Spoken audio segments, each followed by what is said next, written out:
Hey everyone, this video is specifically for use with OCD. So this is kind of ranging from 12 years old to say maybe about 20, under 21, maybe even just 12 to 18 years old. I want to talk about a lot of the problems that we're seeing on social media that are really holding a lot of people back, breaking down instant gratification and what you should do. So if you're a parent finding this and you have a 12 or 13-year-old child, daughter, son who are going through OCD and anxiety recovery, you can take these principles and kind of contextualize them for a younger crowd. If you're watching this and you're 16, 17, 18, 19, 20, I'll kind of focus this on you and what I think you have to do that in order to kind of help you to get to OCD and anxiety recovery. So before I go any further, please subscribe, hit that like button. I'm going to be doing a few videos on this over the next few months. Since I've never done any direct videos talking about breaking stuff down for younger individuals and why there's a lot of problems out there with social media when it comes to instant gratification and just beliefs that tend to look a lot more easier in text than they are in practicality in life. And if you want to get contact with us for coaching services or webinar services, please email us at info@ocdrecovery.com and we will get back to you in an extremely timely fashion. Same thing, mom and dad, if you're finding this, info@ocdrecovery.com and we'll get back to you in a timely fashion. So the biggest problem that we're seeing with youth is the immediate instant gratification when it comes to any type of success portrayed by social media. Now, this goes far beyond the boundaries of OCD and anxiety recovery. This goes for business success, relationship success. So what tends to happen is on social media, and if you're a parent finding this who's maybe in their 40s and 50s who don't use, say, TikTok or Instagram, this is what the majority of the marketing schemes look like. You'll have an individual that has achieved a high level of success. Let's use a business example, because this is what a lot of young kids inspire to be. They see a Lamborghini or Ferrari, or they see the really cute girl or the really cute guy in front of a jet in a Bentley truck and all that type of stuff. So what happens is there's a few people on Instagram right now and social media who are spending large amount of money, which is completely understandable, to target younger individuals, and they make posts such as how I built a $100 million business, how I did this, why it's so easy. The reality is this is extremely rare. And for every one Instagram or one Facebook or one person who's worth $250 million in their 30s, there are billions of people who will never reach that. And it has nothing to do with their work ethic for the majority. Now, that goes against entire popular belief. Yes, work ethic is extremely important in being proactive, but they say they'll bring you into a seminar, a 3-day seminar where you spend a bunch of money and kids want to do this. And then they'll say, hey, look, just do this and you'll be worth $100 million. Market timing and luck are the biggest determining factors of someone being worth hundreds of millions of dollars. There's no way to substantiate that. If you took someone who's worth $100 million, and this is very important for you younger boys to hear, 16, 17, 18, when I was your age, it's all I cared about too was money, cars, and girls, and all sorts of stuff, all materialistic stuff. Nothing wrong with that. It's understandable. Also, there's nothing wrong with it. It's understandable, but it can be problematic as you get older when you when you stay in that kind of instant gratification lifestyle. So you could take 5,000 people that have the exact same business plan and the same work ethic, and none of them will even make 7 figures a year, let alone 250 million.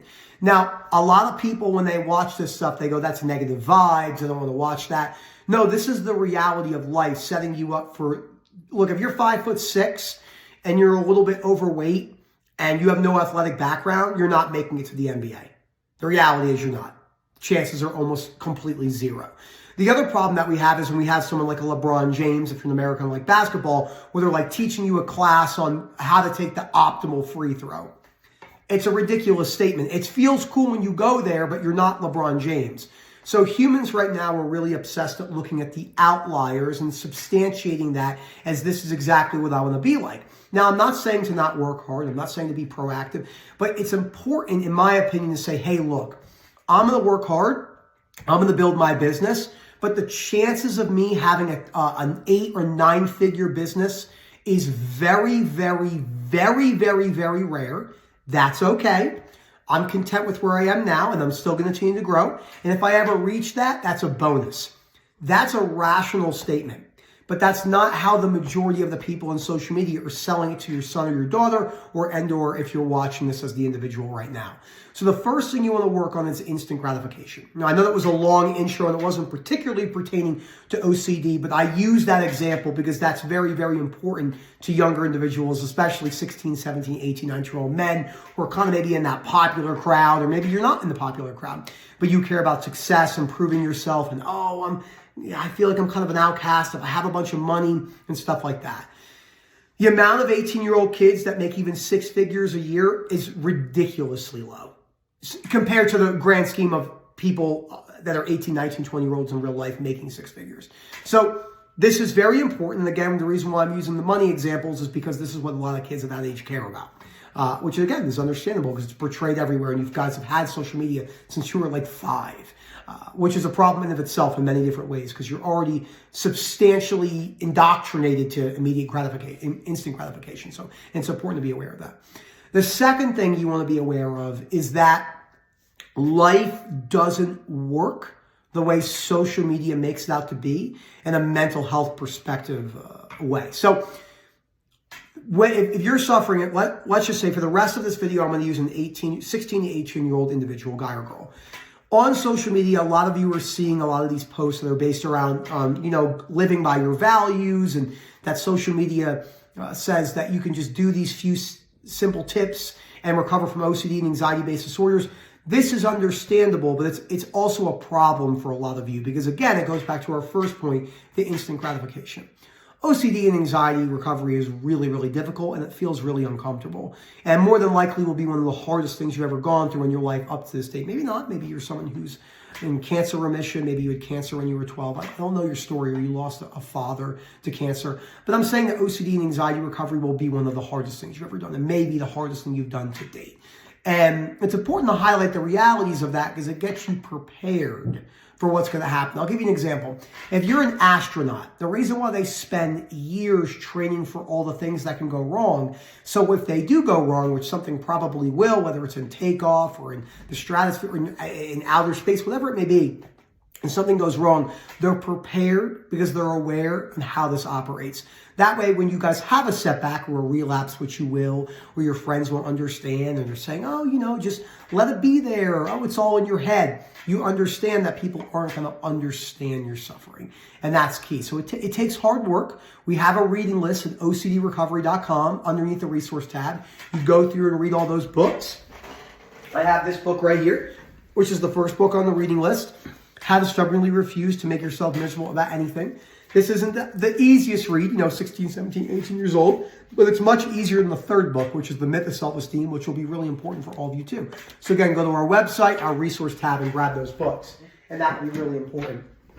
The third thing I want to cover, which I think is really important and more of a motivational and inspirational piece of this video, is that if you work on this at 16, 17, 18 years old, and you really take it seriously and you work at changing your perspectives and you face your fears behaviorally, by the time you're 21, 22, 23, 24, you're going to be in a spot that I couldn't have even dreamed of. Since OCD became chronic for me in my late 20s, when I was 23, 24, 25, I was still very irrational and very, very instant gratification driven. So this is something that you can work towards. And that's a good thing to work towards because it will give you the ability to change your perspectives and you'll see the world in a completely different way than most of your friends. So just to recap so far, remember we talked about the instant gratification. That's huge with you guys. Needing things right now. You got to remind yourself, social media is not real. I'll give you another example for you young females out there. If you're watching this or if you have a daughter, mom and dad who's 15, 16, 17. Social media makes it out to be a big, big problem. We have this thing called the ick. We've made videos breaking down the ick. You can go watch those. The unrealistic perspectives about finding a partner who fits all of the things you're looking for. But the other issue is that you look at a photo as a young girl and you see some girl on social media talking about how beautiful her relationship is and nothing goes wrong. This isn't true. Many things are going wrong in many people's relationships, and it's just they don't want to highlight that. So it's very important to cover that. I just want to do this intro video talking about this. The main premise of this video for OCD in the youth is what to do and where to start. So the book's on the reading list. We can help you with coaching if you're interested. If you're a minor, mom and dad will have to be on the call.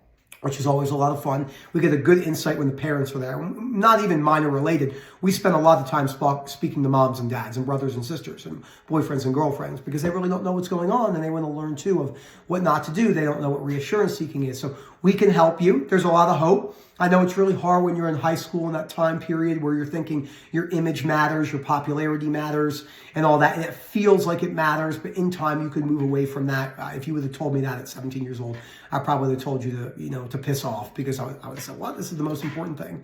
And it is key to cover that. So thank you so much for watching. Remember, use, if you're watching this, info@ocdrecover.com.